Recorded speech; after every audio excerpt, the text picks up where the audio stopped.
You can associate several things with the Golden State Warriors throughout their dynastic run.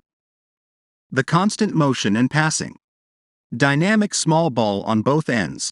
Pace and space on offense. Switch everything with like-sized wings on defense.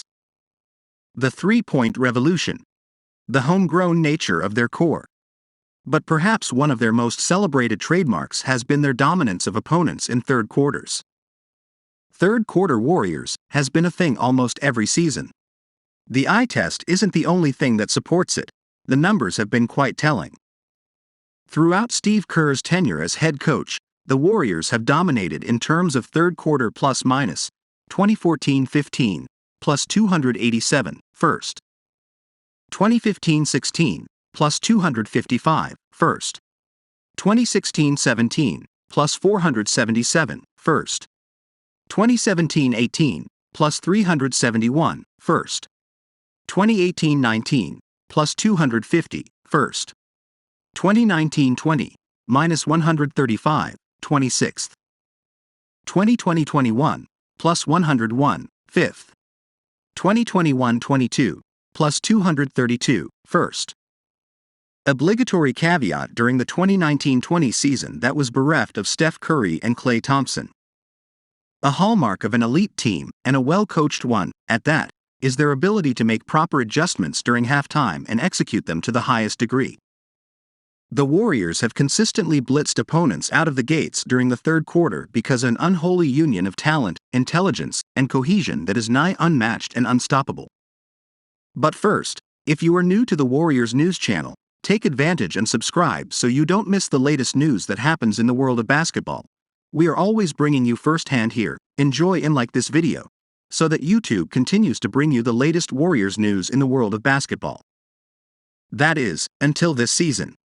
After their loss to the Denver Nuggets, the Warriors are being outscored in third quarters this season by a total of 16 points, 19th in third quarter plus-minus.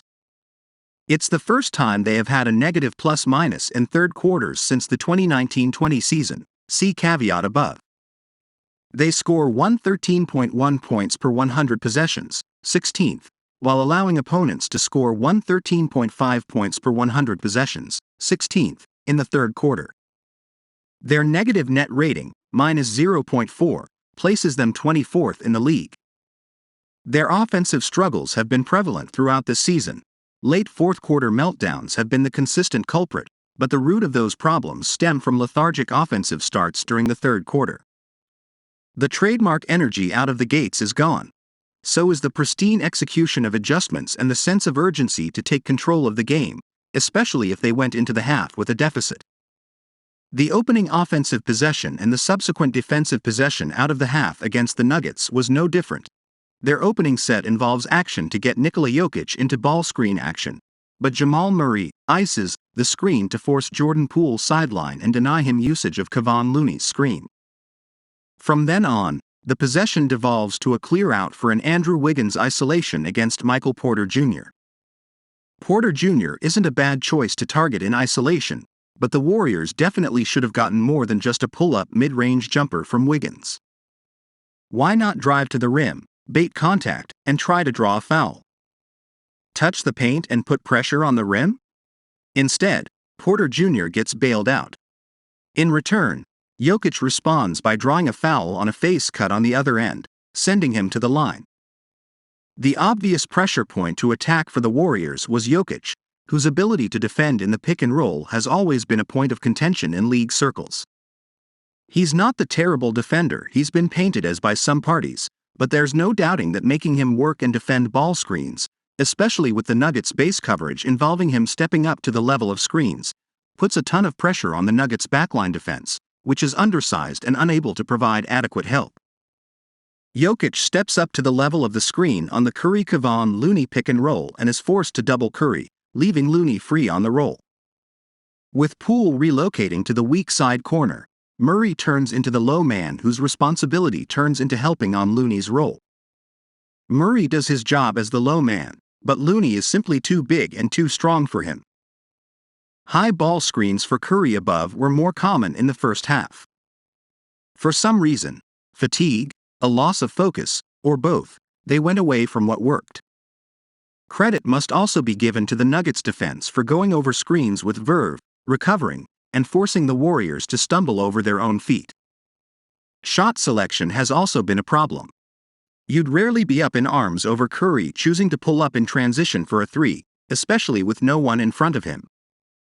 But this particular shot wasn't probably how Curry should have attacked Jokic. With Jokic the only defender in front of him, wouldn't it be more prudent for Curry to attack him, get a layup, perhaps draw a foul, and tire Jokic out? On the other end of the floor, the Warriors had a difficult time defending Jokic in single coverage. Looney, typically a sturdy post defender with flashes of success against the two-time MVP in the past, couldn't do much against the physicality and touch around the rim. Whenever the Warriors tried to send help through digs, stunts, and outright doubles from the strong side, Jokic would gash them with precision passing to shooters and cutters. If the help came from the weak side, in the form of early help at the nail, the area approximating the middle of the free throw line, the Nuggets would simply stash a shooter to take advantage of the space given him. Porter Jr. is shooting 41% on threes this season as a 6 feet 10 inches unicorn.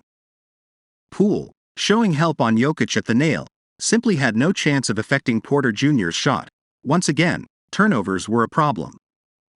The Warriors ended the night with 17, 8 of which were in the third quarter alone. Live ball turnovers were especially frustrating. Lazily thrown passes, bobbles, and trying to force passes through windows that either closed fast or simply wasn't there in the first place. Turnovers led to wasted possessions. Some led to transition buckets for the Nuggets made possible through poor floor balance while going back. The decline of the Warriors' potency in third quarters this season has been mystifying. Granted, in this particular instance, they were missing a couple of key personnel. No Draymond Green due to calf tightness and no Klay Thompson due to it being the second night of a back-to-back.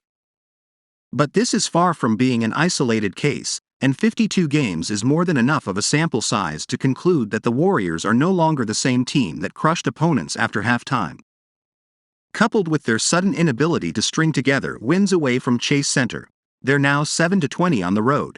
It's been a baffling and frustrating season teetering on the brink of collapse.